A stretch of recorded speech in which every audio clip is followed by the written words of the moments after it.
And thank you, Ron. Well, Ballet Indiana presents Luminosity. Carrie Lambert is back. She's the artistic director, and she's here with Sarah Harpo at Ballerina. Of course, you can see that. And she's the senior at Castle, so good to see both of you. Good to see you. Nice to see you. So, Carrie, tell us about the performance. What the Luminosity is such a sort of inviting and evocative title for something. So tell us about the show. Well, we have 3 ballets for this performance. It starts with Appalachian Spring, which is the Sarah's featured role as the bride, and that's about a wedding. And then we have In Memoriam, which is a ballet that memorializes those who are deployed, and it describes the experience of the people who are left behind.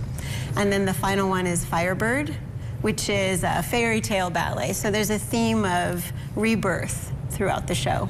And it's going to be colorful. Sarah, it's good to see you. Good to see you. And you're graduating from Castle. Yes. And off to? The Air Force Academy in Colorado. But you're going to be dancing for them too, aren't you? Absolutely. I'll be joining the dance team. That's wonderful. So tell me about the part you're playing in Luminosity. I'll be the bride in Appalachian Spring, and it's a story about a young couple getting married.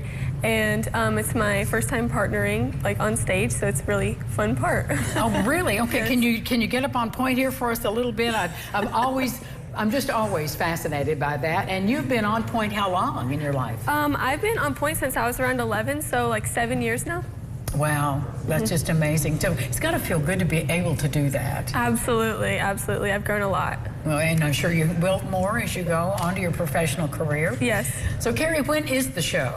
It's the 10th, 11th, and 12th of May, so it's coming up. We have shows in the evening at 7 p.m. on that Friday and Saturday, and 2 p.m. on Saturday and Sunday. And where will you be?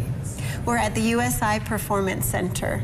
And can we get tickets ahead of time, at the door? How does that work? You can get tickets at balletindiana.org, or you can get them at the door.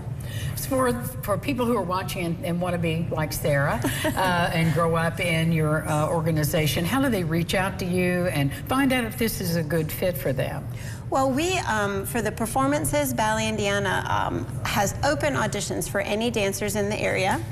Sarah was trained at the School of Ballet Indiana, so that's where also our rehearsals are.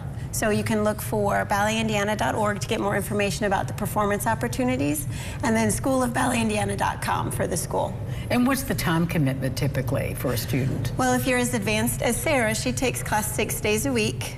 Sometimes more than 1 class, and she has rehearsals 4 days a week. But when you start out, it's maybe 1 or 2 days a week, so it's not as intense. Well, I mean, that's a pretty intense schedule right there, but it's sort of like training for the Olympics, isn't it? Absolutely. You have to stay in training. How old were you when you started? I was around 3 years old, so starting when I was really itty-bitty. You were? And at that time, we were just really naturally into dance, and your parents recognized that? My older sister started in dance, and I was younger sister, so I just followed in her footsteps. But absolutely, I love moving around as a kid, and it was my favorite thing to do, so I kind of just stuck with it. Well, apparently it turned out really well Yes. for you, and we'll look forward to seeing Luminosity. It just sounds wonderful, very moving in a way, too. Absolutely. Right. Well, best of luck after you graduate. I know you'll stay in touch with Carrie and the school, and we'll look forward to seeing you in other things. Thank you. Okay? Thanks, Carrie. It's good to see you. You too. More lifestyles for you right after this. Stick around.